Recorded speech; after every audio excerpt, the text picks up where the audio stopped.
পারবেন না। এরপর আমার কি ওয়াজ থাকে, এ দেশে কোন দল কোরআন ছাড়া টিকতে পারবে? গতকাল রাত 12:30টার জরিপ, আমি চট্টগ্রামে 12:30টার সময় নেমেছি, 12:30টায় একটা আন্তর্জাতিক রিপোর্ট পেলাম।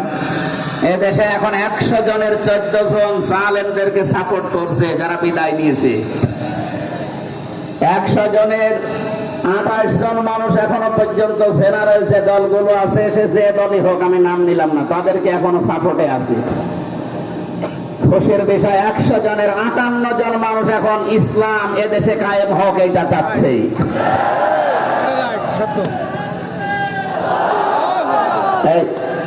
ঠিক আছে, 1 মাস 15 দিনের এই রিপোর্ট, এটা 1 মাস 10 দিনের। গত আগস্ট মাসের 5 তারিখ থেকে আজকে সেপ্টেম্বরের 20 তারিখ, এই 19 দিন আর ওইদিকে 25 দিন, এই সময়ের ভেতরে যদি 35 থেকে আজ 58 পর্যন্ত চলে এসেছে, মাত্র 35 জন চাইতো যে দেশে ইসলাম কায়েম হোক। কান খাড়া করে শোনেন মুসলমান, আল্লাহর আইন এই জমিনে কায়েম করার জন্য চেষ্টা করা ফরজ, বিরোধিতা করা কুফরি, চুপ থাকা মুনাফিকি। আপনি এখন কোন দলে যাবেন? যান, জীবনের টার্গেট এইটা নেওয়া লাগবে যে আমার যাই হোক এ জমিনে যেন আল্লাহর দিন কায়েম হয়, এইটাই আমার প্রথম মিশন এবং ভিশন।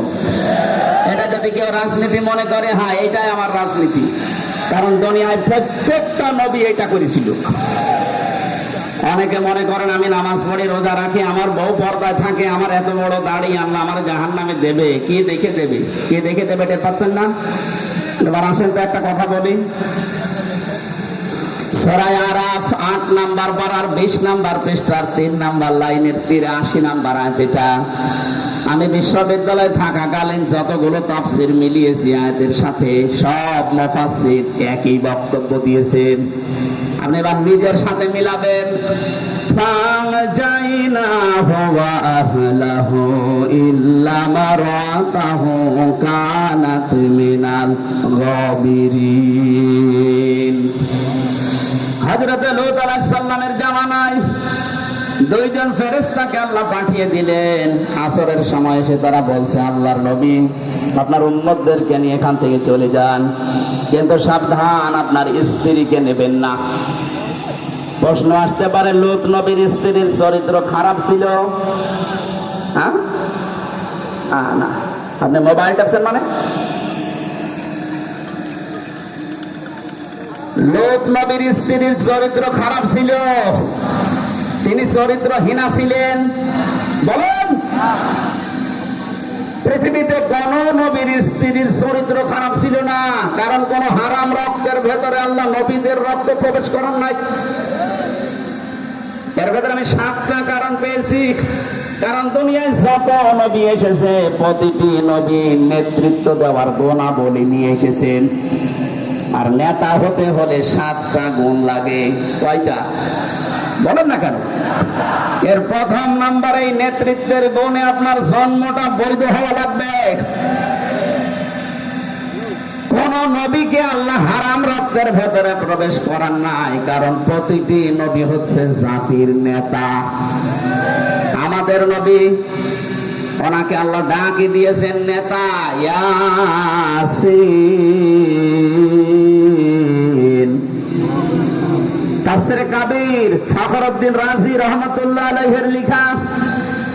রাইসুল মুফাসসিরিন হযরত আব্দুল্লাহ ইবনে আব্বাস রাদিয়াল্লাহু তাআলা আনহু তিনি সিন শব্দের 5টি অর্থ দিয়েছেন। তিনি বলেন, ইয়া মানে হে, হরফে নেদা এটা, সিন মানে সাজ্জেদ। সাজ্জেদের 5টা অর্থ আমি পেয়েছি কাবীরে। 1 নম্বরে সাজ্জেদুল আলামিন, 2 নম্বরে সাজ্জেদুল বাশার, 3 নম্বরে সাজ্জেদুল কাউনাইন, 4 নম্বরে সাজ্জেদুল আম্বিয়া, 5 নম্বরে সাজ্জেদুল মুরসালিন। আল্লাহর ঘোষণা দেওয়া নেতা এই দুনিয়ায় মাত্র একজন, তিনি আমাদের নবী মুহাম্মদুর রাসূলুল্লাহ।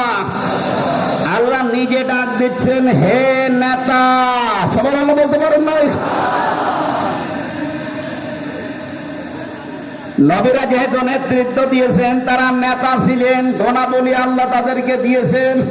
নেতার 7টা গুণের প্রথম গুণ হচ্ছে দুনিয়ায় কোনো হারাম কিছুর ভেতরে আল্লাহ নবীদেরকে জড়ান নাই। কারণ প্রতিটি নবী ছিলেন বিশ্ব নেতা। কি ছিলেন? আজ আমরা অনেককে বিশ্ব নেতা ঘোষণা দেই, অথচ তাদের জন্মের